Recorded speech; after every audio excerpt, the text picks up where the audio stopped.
السلام علیکم ورحمۃ اللہ وبرکاتہ۔ جی، عورت کے غسل کا جو طریقہ ہے اس سے پہلے یہ بات اچھی طرح معلوم یعنی کہ سمجھ لیں کہ غسل جو ہے نا وہ کئی وجوہات کی بنا پر کیا جاتا ہے۔ ایک وہ ہوتا ہے غسل جو میاں بیوی کے آپس میں باہمی ملاپ کی وجہ سے ہوتا ہے، یا پھر وہ ہوتا ہے غسل جو عورت اپنے ایام مخصوصہ سے فارغ ہوتی ہیں۔ خیر، جس طرح کا بھی غسل ہو تو غسل کرتے وقت سب سے پہلے جو کام کرنا ہے، اگر تو میاں بیوی کے باہمی ملاپ کی وجہ سے اس پر غسل فرض ہوا ہے تو اس وقت سب سے پہلے تو جس کو کہتے ہیں نا کہ واش روم کرنا ہے،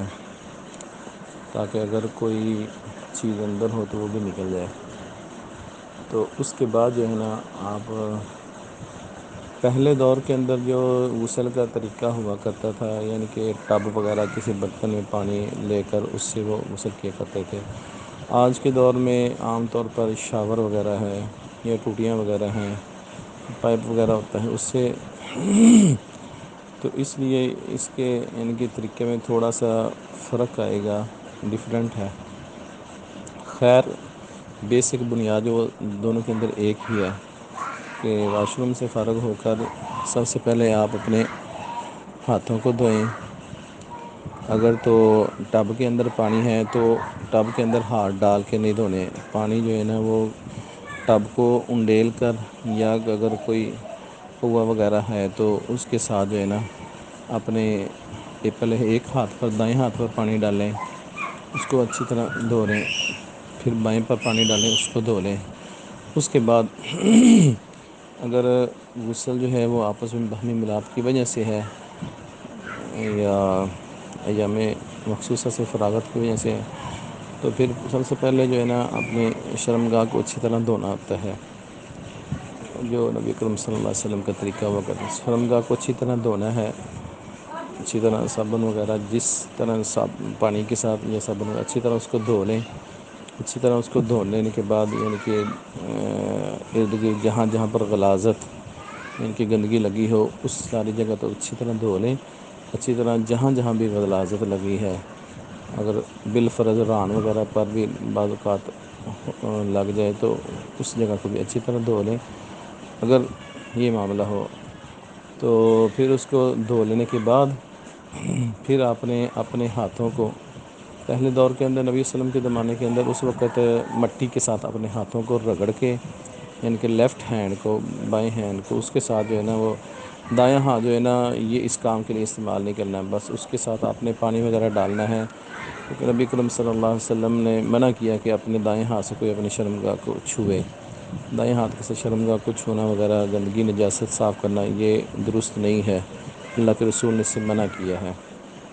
تو بائیں ہاتھ کو آپ نے چونکہ استعمال کیا، اس دور کے اندر یعنی کہ اللہ کے رسول صلی اللہ علیہ وسلم کا طریقہ کار یہ تھا کہ پھر بائیں ہاتھ مٹی پر اچھی طرح مسلتے، رگڑتے، اس سے ملتے، تو پھر اس کو یعنی کہ ایک دو بار مٹی کے ساتھ رگڑنے ملنے کے بعد اس بائیں ہینڈ کو دھوتے۔ اس کو دھونے کے بعد پھر اچھی طرح اپنے دونوں ہاتھ دھو لیے۔ آج کل صابن ہے تو صابن وغیرہ کے ساتھ دھو لیں، پھر بھی کوئی حرج نہیں ہے، مٹی مل جائے تو بہت اچھی بات ہے، ورنہ صابن کے ساتھ بھی دھویا جا سکتا ہے۔ دھونے کے بعد پھر آپ نے جو وضو کا طریقہ ہوتا ہے، جو نماز والا وضو کے طریقے کے مطابق آپ نے یعنی کہ دونوں ہاتھ دھو کے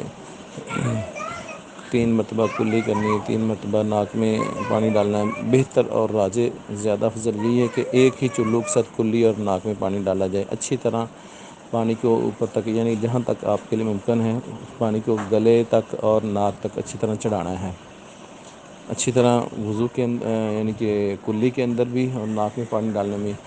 غوطے نہیں لینے، لیکن جہاں تک ہو سکے اس کو اچھی طرح اوپر چڑھانا ہے پانی۔ تو کلی اور ناک میں پانی ایک ہی چلو سے کریں، یہ سب سے بہتر ہے۔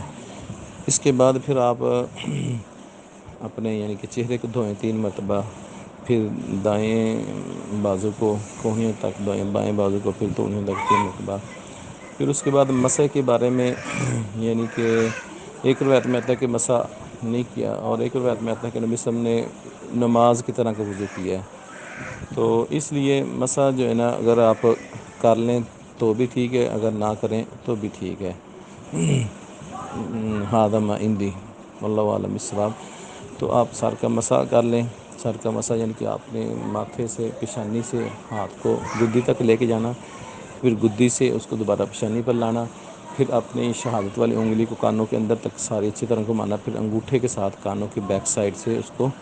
مسح کرنا۔ اس کے کرنے کے بعد پھر اس کے بعد ایک مرتبہ جو ہے نا آپ اپنی یعنی کہ انگلیوں کو تر کر کے پانی کے اندر، یعنی پانی کے اندر ڈبو کر پانی لے کر انگلی سے اپنے بالوں کی جڑوں میں جسے خلال کہتے ہیں نا، جیسے سر کی بالش وغیرہ کرتے ہیں، بالوں کی جڑوں تک انگلیوں کو یعنی کہ اس کی نمی انگلیوں کے ساتھ پہنچائیں۔ پھر اس کے بعد 3 چلو آپ نے دونوں ہاتھوں کو ملا کر پانی کے 3 چل اپنے سر میں ڈالنے ہیں۔ بہتر یہ کہ پہلے دائیں جانب ڈالا جائے، پھر درمیان میں، پھر بائیں جانب۔ خیر اس کے اندر یہ لازم ضروری نہیں ہے، بس وہ حدیث کہ اللہ کے رسول طہارت وغیرہ حاصل کرنے میں دائیں جانب کو یعنی کہ رائٹ سائڈ کو آپ مقدم رکھتے تھے، وضو کرنے کے اندر، طہارت کے اندر، جوتا پہننے، کنگھی کرنے، ہر اچھے کام میں دائیں جانب کو مقدم کرتے تھے۔ اس بنیاد پر تینوں چلو سر کے بالکل درمیان میں ڈالیں، یا بہتر ہے کہ پہلے دائیں جانب ایک چلو ڈالیں، پھر درمیان میں، پھر بائیں جانب۔ خیر یہ آپ جیسے آپ کو بہتر جو ہے نا وہ آپ کو بتا دیا ہے۔ پھر 3 چلو ڈالنے کے بعد یعنی کہ سر کے بالوں کو اچھی طرح آپ نے دھو لیا ہے۔ اب یہاں پر ایک اور چیز جو ہے نا وہ آپ کو واضح کر دیں، جو بڑی اہم اور ضروری ہے، کہ اگر تو غسل جو ہے نا عورت کر رہی ہے اپنا ماہواری سے فارغ ہونے کے بعد، وہ والا غسل کر رہی ہے، تو تب جو ہے اس کو اس پر لازم ہے کہ وہ اپنی، اگر اس نے سر کی مینڈیاں وغیرہ باندھی ہوئی ہیں، بال اچھی طرح گتیں جس کو کہتے ہیں کی ہوئی ہیں، مینڈیاں بنائی ہوئی ہیں، ان کو مکمل طور پر کھولے گی۔ اور اگر اس نے یعنی کہ سر کی مینڈیاں اگر غسل اس کا ہے جس کو کہتے ہیں نا کہ میاں بیوی کے ملاپ کی وجہ سے، تو اس غسل کے اندر اپنے سر کے مینڈیاں وغیرہ کی ہوتی ہیں، بڑی اچھی طرح گوند کر سر کے بالوں کی چوٹیاں بنائی ہوتی ہیں، تو اس کے اندر وہ کھولنا ضروری نہیں ہے، اس کے اندر بس بالوں کی جڑوں کو تر کرنا ضروری ہے۔ اس بات کو اچھی طرح ذہن نشین کر لیں۔ جب ماہواری والا غسل کرنا ہے تب بالوں کو ساروں کھولنا ہے، سارے بال اچھے سے کھولنے ہیں۔ اور جب آپ نے غسل یعنی کہ باہمی ملاپ کی وجہ سے کرنا ہے، جنابت والا غسل جنابت، تب جو ہے نا آپ کے لیے کھولنا ضروری نہیں ہے، تب بالوں کی جڑوں تک پانی پہنچ جائے تو بھی کفایت کر دے گا، لیکن اگر کھول لیں تو بہت اچھی بات ہے، اختیار ہے، فرض واجب نہیں ہے۔ بالوں کی جڑوں کے اندر یعنی کہ پانی آپ نے 3 چلو ڈالے، اس کے بعد آپ نے اپنے سارے جسم پر پانی بہائیں۔ یہاں پر بھی اس بات کو مد نظر رکھیں کہ پہلے دائیں جانب رائٹ سائڈ ہے نا